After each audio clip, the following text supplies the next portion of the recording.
If your classic Sea-Doo gauge looks like scrambled eggs under the summer sun, you know the pain. That unreadable display isn't just annoying, it's a safety hazard, and replacing the entire gauge cluster costs a fortune. This tiny Clivate replacement LCD display claims to solve that exact problem, specifically targeting the notorious UV damage that plagues the four tech models from 2002 through 2005. The issue isn't usually the electronics failing.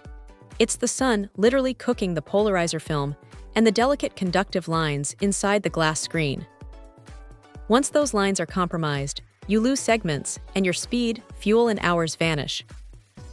This product is designed as a direct replacement for the internal LCD, compatible with a huge range of OEM numbers like 278,001,591 and 278,001,823, covering models like the GTX 4 Tech, the RXP 215, and the RXT. What's really smart here is the recommended repair approach. The manufacturer strongly advises against just trying to peel off and replace the polarizer film. That's a risky, temporary fix. If the internal conductive lines are already damaged by UV, that polarizer-only repair is guaranteed to fail. This product, measuring a compact 0.2 by 1.77 by 2.99 inches, is the full LCD unit. It's the professional way to restore clarity and ensure longevity, saving you time and frustration in the long run.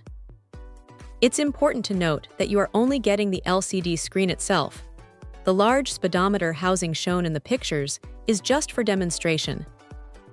But for those of us who love these older BRP machines, having a reliable, dedicated solution for this common failure point is fantastic.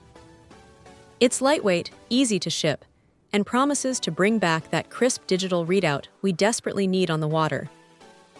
If you're tackling this DIY repair, this full LCD replacement seems like the most robust and reliable path to getting your dash fully functional again. Check out the video description for updated price. And thank you for watching this video.